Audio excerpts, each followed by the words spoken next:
It is time for Coach's Corner with Coach Scott Harmon, your Pohai Wildcats. And it's been an interesting season, to say the least, Coach. You talk about challenges, COVID-19, of course, we'll talk about those challenges here in a minute. But you take the team to Tulsa McLean. It's a big game, the first drive. And our starting quarterback, Harmon, gets an injury. And you knew, as you're the head coach, but you're also dad. You knew there was something really wrong. Tell us about that, would you please? Yeah, we got off to a good start at Tulsa McLean. Had a really nice opening drive offensively.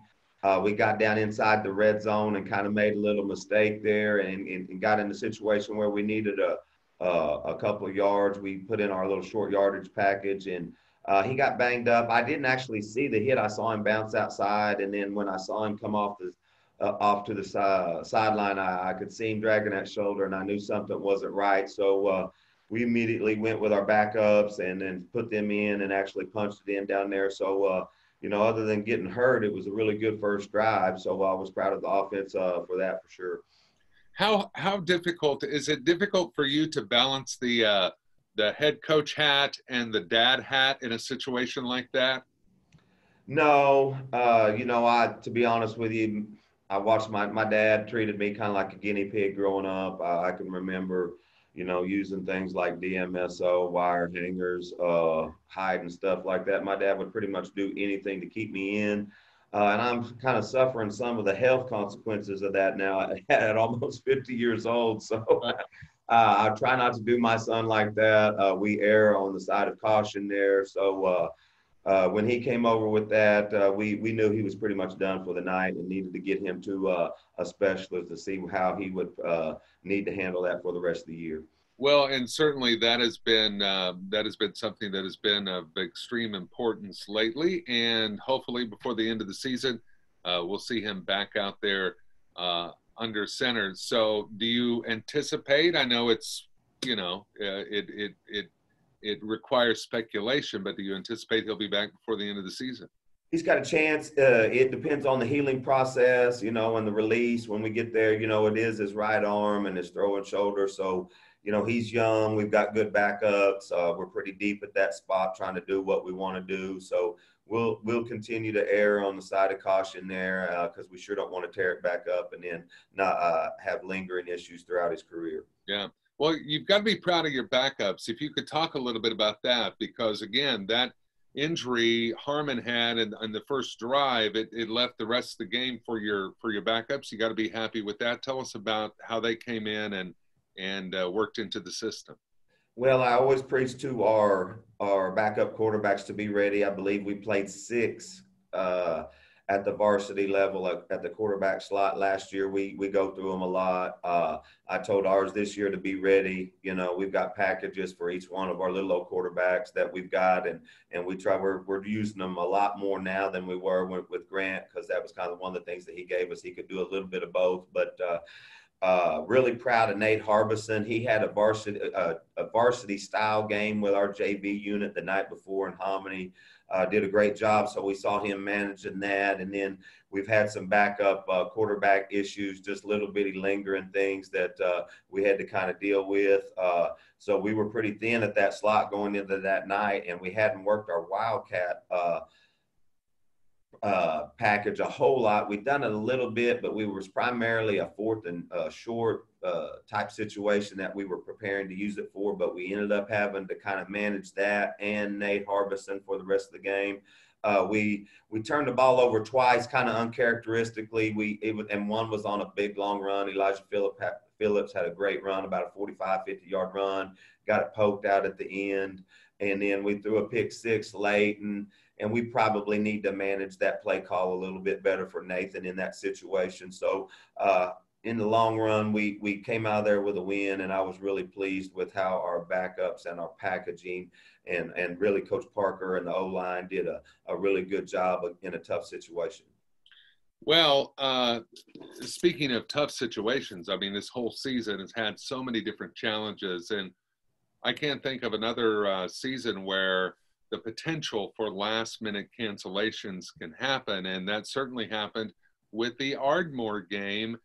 How did that come about, and when did you know that that was going to be an issue? Because Ardmore had quite the problem with COVID-19. Yes, they're in quarantine for a couple. I think they lost 2 full games. We were made aware the week before.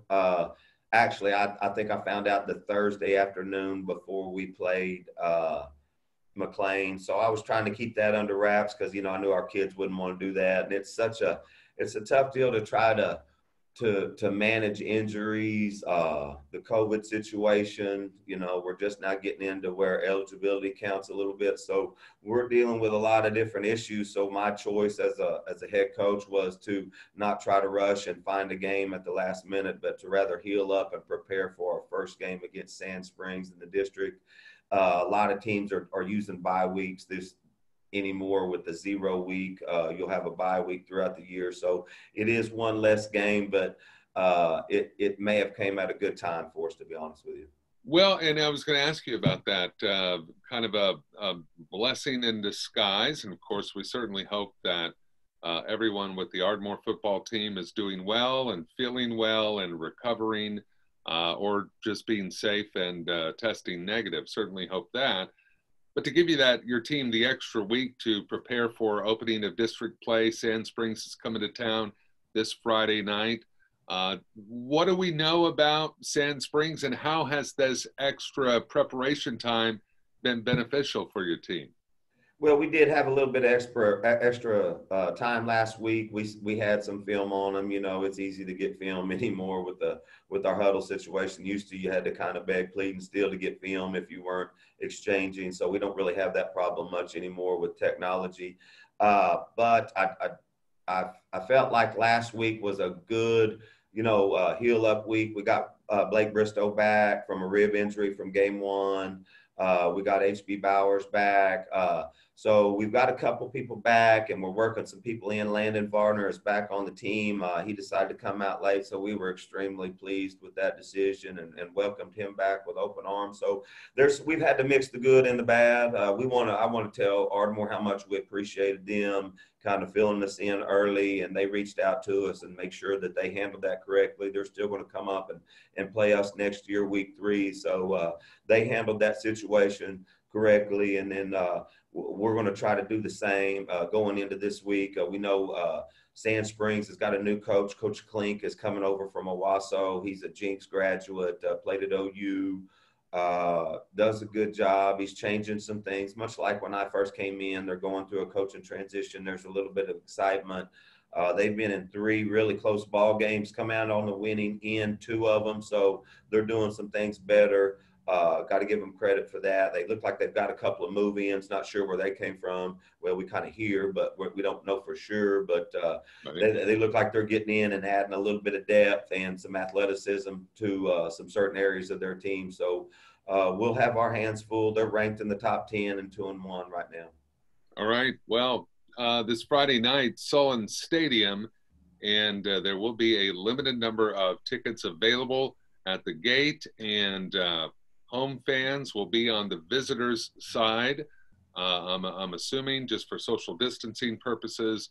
I know there will be a lot of folks wanting to see that game. Of course, you can hear all of the action. Jordan Woodruff on the call on 100.7 FM KPNC, and of course the live video stream with broadcast audio at PoncaCityNow.com as we follow them on the radio all season long on KPNC and PoncaCityNow.com. As if you needed more challenges going into a very difficult season, the constant challenge of making sure your players are staying safe and doing what you need to do. How's that going? And how does that evolve for your team? Well, it's an ever evolving situation. I want to credit our administration. They've been very open and I'm the same way with the kids. You know what I mean? I shoot them straight and tell them, this is, we're just going to have to be extremely cautious, careful. We're taking all the necessary precautions inside and out now. So we're really working hard to because we don't want to lose these games. These kids put a lot of time and effort, and my staff puts in a lot of time and effort preparing. So we want to get as many of these games in as we possibly can. We sure want to do it in a safe fashion. The kids' safety will always come first. Kids and our staff safety I should say, are always going to play, the major role in it. So we'll do the right thing, but we're going the extra mile. And as a director of football operations, that's my responsibility to kind of make sure that we're doing that and maintaining safety first. Yeah, absolutely. Scott Harmon, head coach of the Pohai Wildcat football team, getting ready for Sand Springs. And that's going to do it for this edition of Coach's Corner. We'll have Coach Harmon back with us next week for our next edition. And a big thank you to Daniel Wood, the head coach of the Pohai softball team, for being with us in the earlier segment of this edition of Coach's Corner. Coach Harmon, thank you. Thank you, Sean. That's going to do it for this edition of Coach's Corner. Until next time, thank you for watching.